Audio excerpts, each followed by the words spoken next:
जय भीम नमो बुद्धाय। बघूया आजचं बातमीपत्रक। अखिल भारतीय भिक्खू संघ आणि सर्व उपासक उपासिका संघ व लॉर्ड बुद्धा टीव्ही चॅनल जिल्हा प्रतिनिधी यांच्या संयुक्त विद्यमाने बिहार येथील महाबोधी महाविहार ब्राह्मणी व्यवस्थापनातून मुक्त व्हावे, ते बौद्ध धर्मियांच्या ताब्यात द्यावे, बोधगया मंदिर कायदा 1949 रद्द करण्यात यावा या मागणीसाठी गत 15 दिवसांपासून जगभरातील भिक्खू संघ, भिक्खुनी संघ, बौद्ध अनुयायी गया येथे उपोषण करीत आहेत। या आंदोलनाला पाठिंबा देण्यासाठी अखिल भारतीय भिक्खू संघ, लॉर्ड बुद्धा टीव्ही चॅनल व उपासक उपासिका संघातर्फे अमरावती येथे जिल्हा कचेरी समोर एक दिवसीय प्रचंड धरणे आंदोलन करण्यात आले। जिल्हाधिकाऱ्यांमार्फत राष्ट्रपतींना निवेदन पाठवण्यात आले।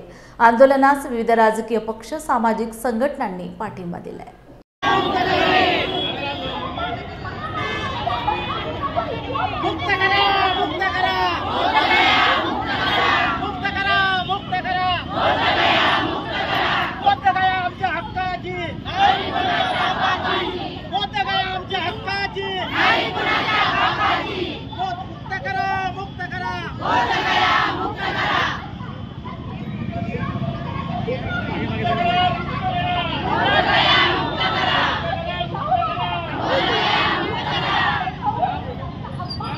मुक्त करा, मुक्त करा, महाबोधी महाविहार मुक्त करा।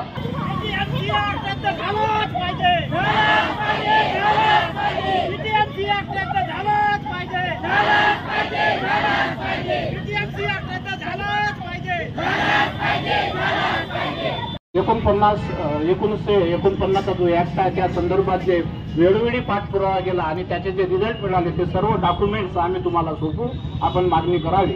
शिवाय यानंतर आणखी 2-3 मनोगत आपण घेऊया। यामध्ये आपल्याला आंदोलनासाठी आपण जे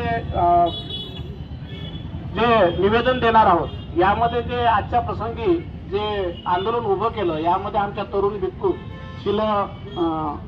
शिलवंश लंकारा यांचा खूप मोठा सहयोग आहे आणि तरुण भिक्खूंनी असं पुढे आलं पाहिजे। आपल्याला केवळ या अमरावती म्हणजे जिल्ह्यावरच आंदोलन करायचं नाही, तर एकेकाळी आपण भारतभर आंदोलन केली आणि दिल्लीला 5 लाख लोक होते। याची निश्चित मागणी करण्यासाठी आपल्याला पटण्यामध्ये सचिवालयावर, पटण्याच्या मुख्यमंत्री निवासावर आणि दिल्लीला आझाद मैदानावर आंदोलन करावं लागेल। त्यासाठी रूपरेषा निश्चित करण्यासाठी आणखी विदर्भस्तरीय कार्यक्रम होतील अमरावतीमध्ये। या ठिकाणी उपस्थित सर्व आदरणीय पितृतुल्य माझे युवक बंधूंनो, भगिनींनो, आपल्या देशात जे चाललंय ते पूर्णपणे चुकीचं चाललंय आणि जे काही बौद्ध गयामध्ये होत आहे ते पूर्णपणे निषेधार्थ आहे। याच्या आधी या मागच्या 10 वर्षामध्ये जो काही गोंधळ होतोय आणि ज्या प्रकारे जाती धर्मामध्ये भेदभाव निर्माण करण्याचा प्रयत्न करतायत, त्या सगळ्या गोष्टींचा निषेध या ठिकाणी आम्ही करतो। खूप जास्त बोलणार नाही, पण माझ्या काँग्रेस पक्षातर्फे, प्रदेश अध्यक्षांच्या तर्फे, आमच्या जिल्हाध्यक्षांच्या तर्फे आणि आमच्या शहर अध्यक्षांच्या तर्फे या ठिकाणी समर्थनात आपल्याकडे पत्र नक्की पोहोचून जातील आणि आम्ही तुमच्या सोबत आहोत। तुमच्या आंदोलनाची काय भूमिका ठरते ते आम्हाला अवगत करावं। आम्ही बहुसंख्येनं त्या ठिकाणी या मागणीच्या सपोर्टमध्ये आम्ही नक्की तुमच्या सोबत राहू, एवढं या ठिकाणी प्रतिपादन करते। पुन्हा एकदा, हे राज्य काही ब्राह्मणांचं राज्य नाही, संविधानाचं राज्य आहे आणि तिथं कानाकोपऱ्यातल्या या देशातल्या या महाराष्ट्रातल्या लोकांनी एवढं समजून घेतलं पाहिजे। ची धुरा सांभाळावी लागेल, कारण आपलं असंच ब्लॅकमेलिंग होत राहील याची काळजी घेणं गरजेची आहे। म्हणून समाजामध्ये हे काम बौद्ध म्हणजे महाबोधी महाविहार मुक्त करीत असताना ही जबाबदारी समस्त भिक्खू संघांनीच आपल्याकडे घ्यायला पाहिजे। आमच्यासारखे भोपंजी जर तुम्ही तयार केले, आम्हाला जर बोलायला तुम्ही चान्स दिला, तर आणखी या ठिकाणी बरेच समाज बांधव आहे, असं होता कामा नये। भविष्यातील सर्व धुरा भिक्खू संघांनीच सांभाळावी। आम्ही बळवंतभाऊ वानखडे असतील, खासदार साहेब रामेश्वर भाऊ असतील, आम्ही सर्व लोक तनमन धनानं आपल्या सोबत राहू। उद्या जी लढाई असेल तुम्हाला कायद्याने कोर्टात लढावी लागेल, त्याकरता सुद्धा आपल्याला तनमन धनाची सुद्धा गरज लागेल। भविष्यात आम्हाला बिहारला सुद्धा जावं लागेल, बोधगयाला जावं लागेल, त्या ठिकाणी सुद्धा आम्हाला आंदोलन करावं लागेल। म्हणून या आंदोलनाला कुठलंही राजकीय रूप न देता फक्त बोलाचे भात आणि बोलाच्या कडी असतात। म्हणून आपण सर्वांनी विचाराची लढाई लढून पूर्ण अख्खा अमरावती जिल्हा कसा पेटून उठेल आणि त्यामधून अख्खा महाराष्ट्र कसा पेटून उठेल ही तयारी तुम्हाला भिक्खू संघाच्या माध्यमातून करावी लागेल। म्हणून माझी भिक्खू संघाला विनंती आहे की ही धुरा आपण आपल्या खांद्यावर घेऊन, कारण समाज बांधव बाबासाहेब आणि बुद्ध म्हणून पूर्ण एक वाटतात, पण कुठलाही पक्ष जर त्या ठिकाणी नेतृत्व करत असेल तर समाज बांधव एका ठिकाणी येत नाही। आपल्यामध्ये फार मोठे हे कल आहेत, म्हणून बाबासाहेबाचा विचार, बुद्धाचा विचार हा रुजवण्यासाठी आणि महाबोधी महाविहार मुक्त करण्यासाठी भिक्खू संघाच्या माध्यमातून आपण तनमनधनाने सर्व बांधव सोबत राहण्याची अपेक्षा करतो।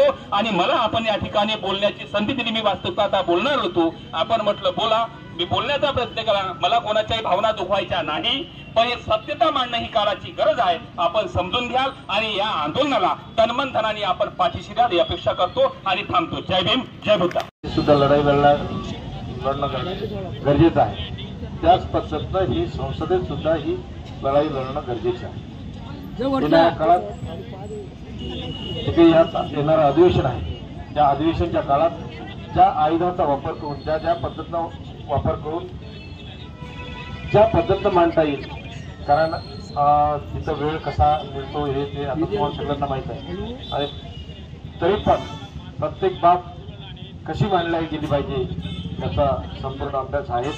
म्हणून येणाऱ्या काळात निश्चितच कुठल्या तरी आयुधाचा उपयोग करून हे बुद्धगया महाबोधी विहार बुद्धांच्या ताब्यात मिळावं यासाठी संसदेत प्रश्न उचलला जाईल हे तुम्हाला मी जाणून देतो।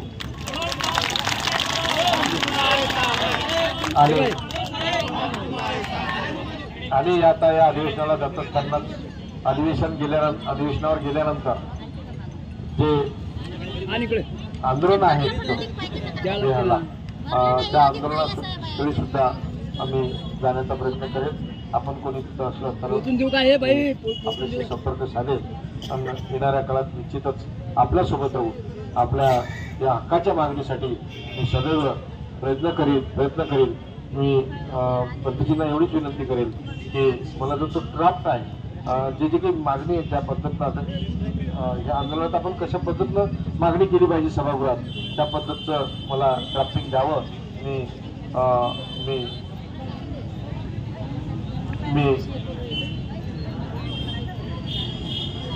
आपण दिलेल्या ड्राफ्टिंग प्रमाणे तो प्रश्न उपस्थित करणार आहोत। एवढंच या प्रसंगी बोलतो आणि मला माझं या आंदोलनात संपूर्ण तन मन धनानं माझा या आंदोलनात पाठिंबा राहील, आज आहे आणि भविष्यात सुद्धा राहील। एवढंच मी या प्रसंगी जाहीर करतो आणि थांबतो। धन्यवाद। जय भीम, जय भारत। बौद्ध समाज बांधवांचे पवित्र स्थळ महाबोधी महाविहार मुक्ती आंदोलन बिहार येथे चालू आहे।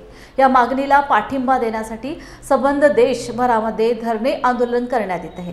या आंदोलनाच्या समर्थनात आज बुलढाणा येथील जिल्हाधिकारी कार्यालयासमोर बौद्ध समाज बांधवांचे एकदिवसीय धरणे आंदोलन करण्यात येत आहे। बौद्धगया येथील महाबोधी महाविहार 1949चा व्यवस्थापन कायदा रद्द करण्यात यावा, महाबोधी महाविहाराचे संपूर्ण व्यवस्थापन हे बौद्धांच्या हाती देण्यात यावे, या प्रमुख मागणीसाठी हे आंदोलन करण्यात येत आहे। यावेळी मोठ्या संख्येने बौद्ध समाज बांधवांनी उपस्थित राहून घोषणाबाजी केली आहे। आज माननीय जिल्हाधिकारी महोदय यांच्या मार्फत या देशाच्या महामहिम राष्ट्रपती यांना समस्त बौद्ध उपासक तथा उपासिकाच्या वतीने महाबोधी महाविहार ॲक्ट 1949 रद्द करण्यासाठी धरणे आंदोलनाचं आयोजन करण्यात आलं होतं। महाबोधी टेम्पल ॲक्ट 1950 हा रद्द करावा आणि महाबोधी महाविहार हे संपूर्ण बौद्धांच्या ताब्यात द्यावं, याकरिता आज मोठ्या संख्येने बौद्ध बांधव जिल्हाधिकारी कार्यालयासमोर उपस्थित राहिले होते। आमची मागणी आहे, हे प्राचीन बौद्धांची महानतम विरासत आहे, ही विरासत वाचावी आणि हे या विहाराचा संपूर्ण ताबा हा बौद्ध बांधवांकडे देण्यात यावा, याकरिता आज या आंदोलनाचं आयोजन करण्यात आलं होतं। आज बुलढाणा जिल्हाधिकारी कार्यालयासमोर समस्त बौद्धांच्या वतीने Mahabodhi temple management committee act 1949च्या रद्द करणावा या प्रमुख मागणीसाठी आम्ही इथे धरणे आंदोलन केलेलं आहे। यामागची भूमिका अशी आहे की भंते अशोक लामा यांनी महाबोधी बुद्धविहार येथे या बौद्धांची विरासत ही बौद्धांकडेच असली पाहिजे या प्रमुख मागणीसाठी तिथे आंदोलन सुरू केलेलं आहे। त्या आंदोलनाला पाठिंबा म्हणून संपूर्ण जिल्ह्यातील बौद्ध समाज या ठिकाणी एकत्रित झालेला आहे। जो ॲक्ट आहे तो अन्यायकारक ॲक्ट आहे की त्यामध्ये बौद्धेतर लोकांचं वर्चस्व आहे। एखादा बौद्धांच्या प्राचीन शिल्पाचं अवशेषाचं जर जतन करायचं असेल, त्यासाठी एखादा जर ठराव घ्यायचा असेल तर तो जर ठराव त्या ठिकाणी मांडला तर त्या ठराव घेत असतानाचा जो अधिकार शेवटचा वापरायचा जो जिल्हाधिकारी म्हणून त्या कमिटीचा अध्यक्ष आहे तो सवर्णच असतो।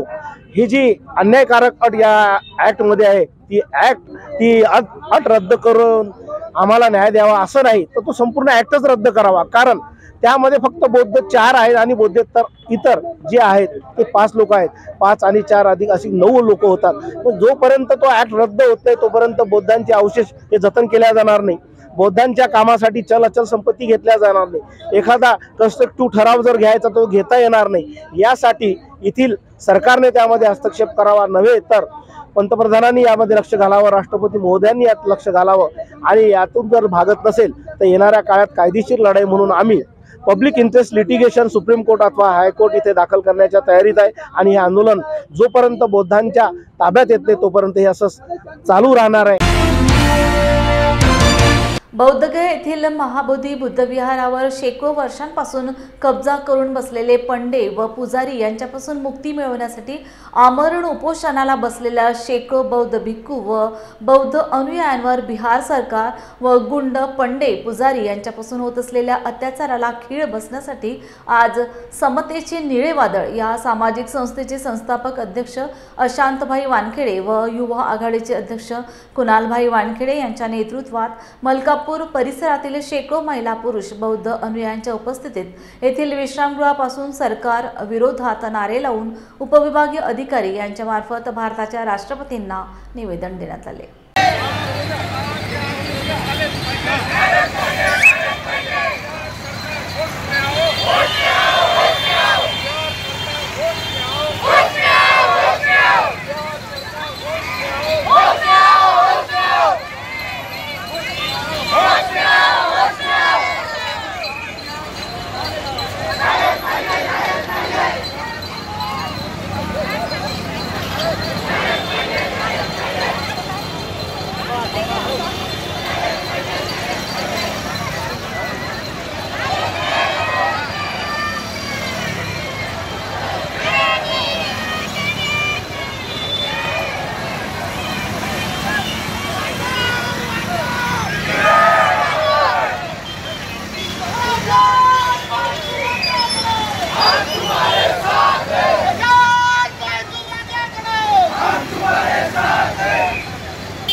डॉक्टर बाबा साहब अम्बेडकर हम तुम्हारे साथ हैं।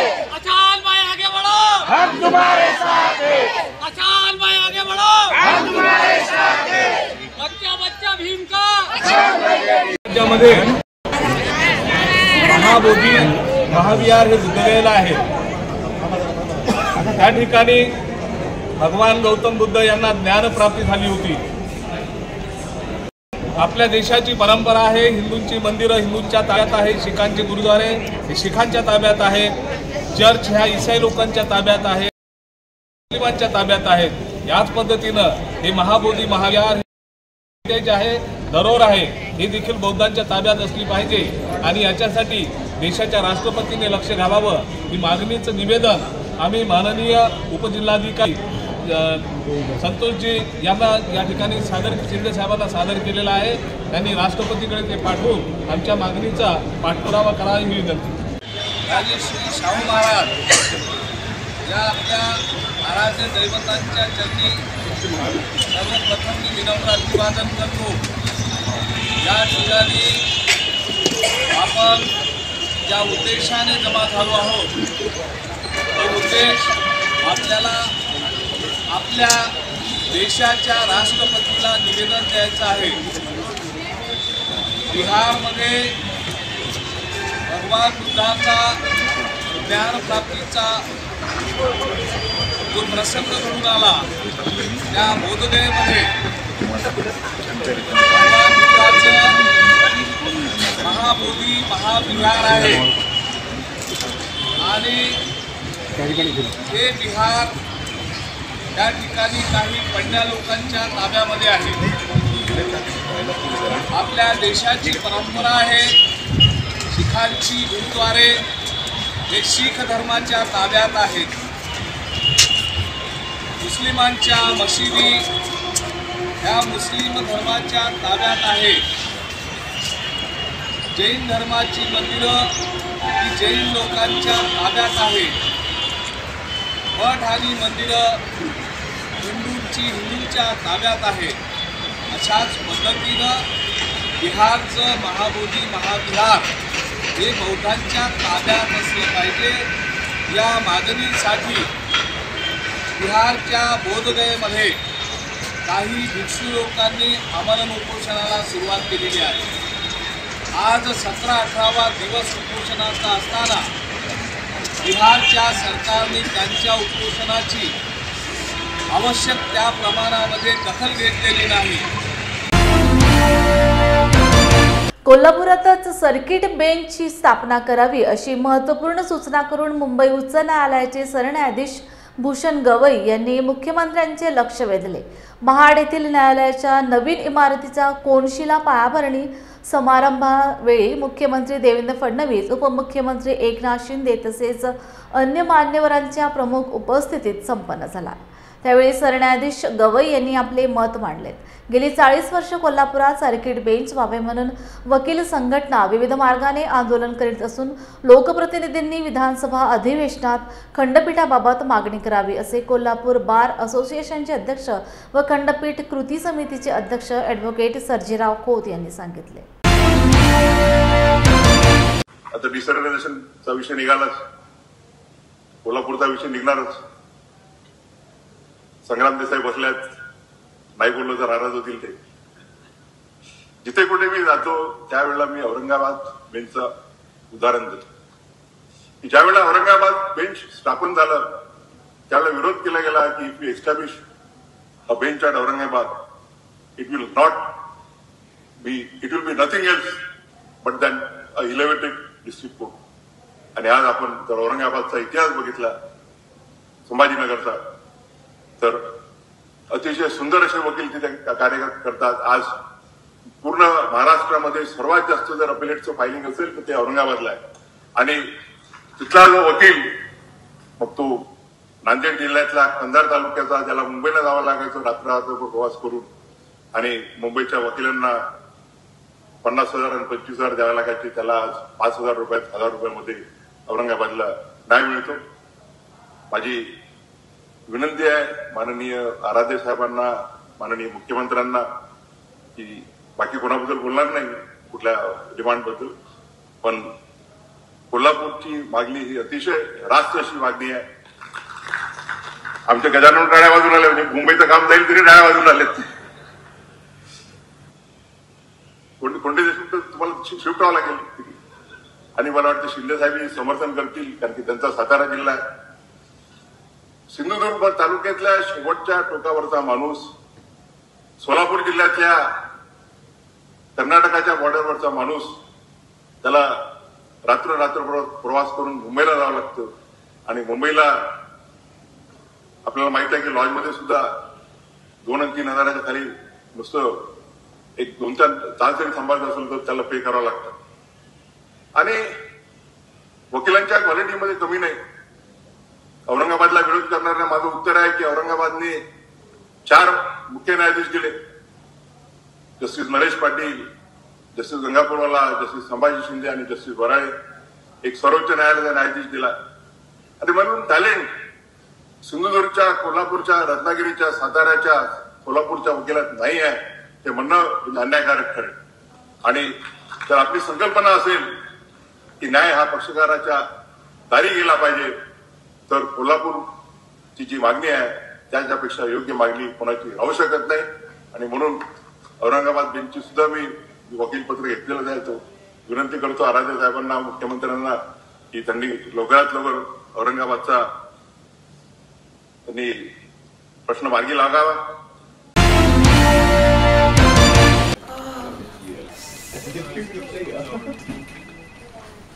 बॉस ने मीटिंग बुलाई। क्या यार, आदमी की तकलीफ को तो समझो। बाहर बाहर उठो बैठो। जनाब, तकलीफ उठने बैठने की नहीं, तकलीफ बवासीर की है। बवासीर, फिशर, भगंदर, पाइलोनियल साइंस का आयुर्वेद तथा आधुनिक लेजर से उपचार। अभ्युदय पाइल्स लेजर हॉस्पिटल, लोहार समाज भवन के पीछे, महापुष्प सोसाइटी, शताब्दी नगर चौक से मनीष नगर रोड, नागपुर। कॉल और विजिट करें www.pilesfistulacure.com। मंडळी, तुम्हाला फॅमिली सोबत चांगली वन डे पिकनिक करायची आहे का? मग आजच भेट द्या सातपुड्याच्या पर्वत रांगेत कोल्हार प्रकल्पाच्या पायथ्याशी निसर्गाच्या कुशीत वसलेलं श्याम लीला टुरिझम अँड रिसॉर्टला। पारंपरिक शेतकी संस्कृती आणि नाविन्यपूर्ण सेवा सुविधांचा अनोखा संगम, प्रशस्त फळबाग व शिवार फेरी, मुलांना एन्जॉय करण्यासाठी प्ले एरिया, विविध खेळ, स्विमिंग पूल, रेन डान्स, सेल्फी पॉइंट आणि बरंच काही। नाश्ता आणि चुलीवरील व्हेज नॉन व्हेज जेवणाचा आस्वाद, राहण्याची ही उत्तम व्यवस्था। वन डे पॅकेज 699 पासून सुरू। लग्न, रिसेप्शन, वाढदिवस यासाठी देखील स्वतंत्र व्यवस्था करून मिळेल। अल्पावधीतच लोकप्रिय झालेले कृषी पर्यटन स्थळ श्याम लीला agro tourism and resort.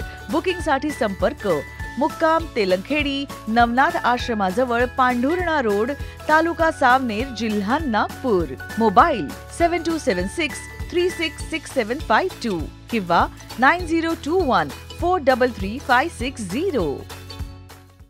Bodhgaya येथील महाबोधी महाविहार मुक्तीसाठी 1949चा व्यवस्थापन कायदा रद्द करावा व संपूर्ण व्यवस्थापन बौद्धांकडे सोपवावे अशा मागणीचे निवेदन the Buddhist society of India Pune पूर्व महिला कार्यकारिणीचे अध्यक्ष सुजाता ओवाळ, सचिव मंजुषा धावारे, उपाध्यक्षा शारदा मिसाळ, संघटक स्मिता भिंगारे, महानंदा डाळिंबे यांनी आज पुणे जिल्हाधिकारी यांना दिले। बोला। नमो बुद्धाय, जय भीम। मी सुजाता श्याम ओव्हाळ, पुणे जिल्हा महिला अध्यक्ष, पुणे पूर्वची अध्यक्ष आहे आणि माझ्या समवेत आलेल्या पुणे जिल्ह्याच्या सर्व कार्यकारिणी आहे। आम्ही आज सकाळी माननीय जिल्हाधिकारी साहेब यांना बुद्धगया बुद्ध विहाराच्या बाबतीत निवेदन दिलेलं आहे। ते निवेदन याच्यासाठी की त्या विहारावर जो इतरांनी कब्जा केलेला आहे ते विहार भारतीय बौद्ध महासभेच्या ताब्यात किंवा बौद्धांच्या ताब्यात मिळावं अशी आमची मागणी आहे आणि त्यासाठी आम्ही आज जिल्हाधिकारी साहेबांना निवेदन दिलेलं आहे। त्याच्यामध्ये मागण्या ह्याच आहेत की हे विहार जे आहे त्याच्यावर ज्या लोकांनी कब्जा केलेला आहे त्याच्यामध्ये इतर समाजाची लोक आहेत, त्यांच्या हातामध्ये ते विहार आहे, त्यांना ट्रस्टी बनवलेलं आहे, तर ते विहार बौद्धांच्या ताब्यात द्यावं अशी आमची महत्त्वाची मुख्य मागणी आहे। कोल्हापूर जिल्हा हातकणंगले तालुका ऐतिहासिक मानगाव येथे सार्वजनिक आरोग्य विभाग राष्ट्रीय बालस्वास्थ्य राज्यस्तरीय मेळावा संपन्न झाला। तालुका स्तरावरून AP मगदूम हायस्कूल शाळेची निवड करण्यात आली। वैद्यकीय अधीक्षक डॉक्टर राजेश जाधव यांनी कार्यक्रमाच्या संदर्भात माहिती दिली। मुख्याध्यापक SY काटे यांनी स्वागत व प्रास्ताविक केले। Doctor Satish Kognole, doctor Shailendra Patil, doctor Ravishankar Kumar, doctor Asam Desai, doctor Prerna Bharamgude, doctor Farooq Kazi, pharmacist Swati Nardage, Sandeep Patil, Dhanashree Chaure, Sushma Narkar, Jayanti Altekar, Madhuri Gurav, Akhtar Bhaldar, Abhijit Ghorpade, Shirish Madhade उपस्थित होते। नमस्कार, मी डॉक्टर सविता बडबडे, इंदिरा गांधी सामान्य रुग्णालय इचलकरंजी। राष्ट्रीय बाल स्वास्थ्य कार्यक्रम 0 ते 18 वयोगटातील बालकांची आरोग्य तपासणी करणे आणि याच्यामध्ये जे जन्मजात आजार आहेत, इतर आजार आहेत किंवा कमी वजनाची बाळं असतील किंवा ज्यांचा तपासणी किंवा ज्यांचं आरोग्य व्यवस्थित नसेल, ज्यांची वाढ वयोनुसार होत नसेल, त्या मुलांचं आरोग्य व्यवस्थित ठेवण्याचं काम राष्ट्रीय बाल स्वास्थ्य कार्यक्रम करत असतो। 2008 साली शालेय आरोग्य तपासणीपासून हा सुरू झालेला प्रवास आज 2025 साली राष्ट्रीय बाल स्वास्थ्य कार्यक्रमापर्यंत येऊन पोचला आहे आणि आज राज्यभर या राष्ट्रीय बाल स्वास्थ्य कार्यक्रमाचं 2.0 व्हर्जन माननीय आपल्या महाराष्ट्र राज्याचे उपमुख्यमंत्री आणि आरोग्यमंत्री यांच्या हस्ते पुणे औंध येथे झालेला आहे आणि याच्यामधून जी बाळं आहेत त्या बाळांचं व्यवस्थित आजारमुक्त करणं यांना आणि यांच्यावर मोफत शस्त्रक्रिया करून देणं आणि आपल्या देशाचं भवितव्य व्यवस्थित घडवणं हा एकमेव उद्देश हा राष्ट्रीय बाल स्वास्थ्य कार्यक्रमाचा आहे. आणि त्या पद्धतीनं आमची प्रत्येक तालुक्यामध्ये एक टीम अशी काम करत असते. प्रत्येक खालच्या मुलांच्यापर्यंत प्रत्येक शाळांमध्ये हे कार्यक्रम चालू असतं वर्षातून एकदा. अशा पद्धतीनं देशाच्या मुलांना निरोगी करायचं काम हे राष्ट्रीय बाल स्वास्थ्य कार्यक्रम करत असते. माझं नाव डॉक्टर सतीश बाबासाहेब कोगनोळे, वैद्यकीय अधिकारी, राष्ट्रीय बाल स्वास्थ्य कार्यक्रम हातकणंगले. आज राष्ट्रीय बाल स्वास्थ्य कार्यक्रम 2.0 हा लॉन्च झालेला आहे. ह्याचं इनॉग्रेशन पुणे औंध इथं माननीय उपमुख्यमंत्री अजितदादा व आरोग्यमंत्री आबिटकर साहेबांच्या हस्ते करण्यात आलेला आहे. हा कार्यक्रम ह्याच्यापूर्वी RBSK ह्या नावाने होतो, आता त्याला RBSK 2.0 असं दिलेलं आहे. आम्ही ह्या कार्यक्रमाचे आणि ह्या प्रोग्रॅमचे मदर टीम आहोत. 2008 पासून ह्या कार्यक्रमामध्ये आम्ही काम करत आहोत. ह्या तालुक्यामध्ये एकूण 8 पथके आहेत आणि ह्या जिल्ह्यामध्ये टोटली 42 पथक काम करत आहेत. ह्या वर्षी आम्ही सर्वसाधारण 270 शाळा, त्या शाळेमधले जवळपास 85,000 विद्यार्थ्यांची आम्ही आरोग्य तपासणी केलेली आहे. त्या ह्याच्यामध्ये एकूण 6 हृदय शस्त्रक्रिया पूर्ण केलेल्या आहेत व इतर आजाराचे 326 इतर शस्त्रक्रिया ह्या वर्षी करण्यात आलेल्या आहे. तसंच एकूण 670 अंगणवाडी, हे जे मी सांगतो आहे हातकणंगले तालुक्यातल्या अंगणवाडी आणि शाळेविषयी बोलतो आहे. 670 अंगणवाडीपैकी 51,991 मुलांची वर्षातून 2दा आरोग्य तपासणी आपण करतो आहे. ह्या वर्षामध्ये एकूण 65 तीव्र कुपोषित मुलांचं व सर्वसाधारण 273 कुपोषित बालकांचं आपण उपचार करून त्यांना ह्यातून बाहेर काढलेलं आहे. तसंच 300 इतर शस्त्रक्रिया व 17 हृदय शस्त्रक्रिया ह्या वर्षी आपण केलेली आहे. ह्याचं उद्दिष्ट एकच आहे, मुलांना लवकरात लवकर उपचार मिळावं व त्यांचं आयुष्य हे निरोगी राहावं. क्या हुआ बहू? माँ, पाइल्स की बहुत तकलीफ हो रही है। तो तुम गुदरोग सर्जन के पास क्यों नहीं गई? देखो, जैसे हार्ट के लिए हार्ट स्पेशलिस्ट, ब्रेन के लिए ब्रेन स्पेशलिस्ट, तो पाइल्स के लिए पाइल स्पेशलिस्ट क्यों नहीं? स्त्री हो या पुरुष, टॉयलेट में तकलीफ केवल पाइल्स ही नहीं और भी कई प्रकार के गुदरोग तथा कैंसर भी हो सकता है. इसीलिए इसकी प्रत्यक्ष जांच जरूरी है. ठीक है माँ, पर जांच के लिए हम जाएंगे कहाँ? वही काले आयुर्वेदिक पाइल्स हॉस्पिटल में. लेकिन माँ, प्रेगनेंसी में पाइल्स की दवाइयाँ? प्रेगनेंसी में आयुर्वेदिक दवाइयाँ सुरक्षित होती है. जनहित में जारी काले आयुर्वेदिक पाइल्स हॉस्पिटल, औषधि चिकित्सा तथा सर्जरी ट्रीटमेंट उपलब्ध. हमारा पता उमरेड रोड, दिघौरी बस स्टॉप के पास, नागपुर. अधिक जानकारी के लिए वेबसाइट पर जाएं kalepailshospital.com. डॉक्टर हंसराज वैद्य लिखित असाध्य ते साध्य या आत्मकथन ग्रंथाला नागपूरचा अतिशय प्रतिष्ठेचा समजला जाणारा सुधा कुसुम कादंबरी या पुरस्काराने नांदेडचे प्रख्यात बालरोगतज्ञ तथा लेखक डॉक्टर हंसराज वैद्य यांना संत तुकडोजी महाराज विद्यापीठाचे कुलगुरू डॉक्टर नितीन बोकारे यांच्या हस्ते नागपूर येथे भव्य अशा शानदार समारंभात सन्मानित करण्यात आले. डॉक्टर वैद्य यांना सदरील पुरस्कार मिळाल्याबद्दल नांदेड येथे विविध सामाजिक संघटनांच्या वतीने डॉक्टर वैद्य यांचा सत्कार करण्यात येत असून सर्वत्र त्यांचे अभिनंदन करण्यात येत आहे. माझ्या दृष्टीने हा पुरस्कार आतापर्यंत जेवढे मला पुरस्कार मिळाले त्याच्यात विशेष असा आहे. त्याचे 3 कारणं आहेत. एक म्हणजे मराठी भाषेला अभिजात दर्जा ह्या वर्षी मिळाला आणि ह्या वर्षात मला हा पुरस्कार मिळतोय. दुसरी महत्त्वाची गोष्ट म्हणजे ह्या पुरस्काराला पात्र ठरलेल्या माझ्या चरित्रग्रंथाची प्रस्तावना मराठवाडा विद्यापीठाचे कुलगुरू आदरणीय जनार्दनरावजी वाघमारे यांनी 19 पानाची प्रस्तावना त्याला दिली आणि हाच पुरस्कार प्रथम पुरस्कार म्हणून मला घोषित झाला आणि तो एका विद्यापीठाच्या दुसऱ्या विद्यापीठाच्या कुलगुरूच्या हाताने मला मिळाला. ते कुलगुरू म्हणजे डॉक्टर नितीन बोकारे हे विश्वविद्यालय संत तुकडोजी महाराज विश्वविद्यालयाचे तथा गडचिरोली विद्यापीठाचे ते कुलगुरू आहेत. त्यांच्या हाताने मला मिळाला. हे मला विशेष वाटतं आणि म्हणून मी असं सर्वांना या प्रसंगी सांगू इच्छितो की सगळेच कवी आहेत, सगळेच लेखक आहेत, सगळ्यांनीच कविता करत जावं, लिहित जावं, बोलत जावं आणि आपल्याजवळ जे ज्ञान आहे ते सगळ्यांना देत जावं. त्याच्यामध्ये सगळा आनंद भरलेला आहे आणि ह्या विश्वाला जे काही आपल्याजवळ आहे ते देऊन जावं एवढंच या प्रसंगी सांगेन आणि थांबेन. जय हिंद, जय महाराष्ट्र. रायगड जिल्ह्यातील रांजणखार, डावली, नवखार गावात भीषण पाणीटंचाई निर्माण झाली आहे. या गावातील नागरिकांनी आज चक्क जिल्हाधिकारी कार्यालयासमोर हंडा मोर्चा काढत प्रशासनाला धारेवर धरलंय. 500हून अधिक गावकरी या मोर्चात सहभागी झालेत.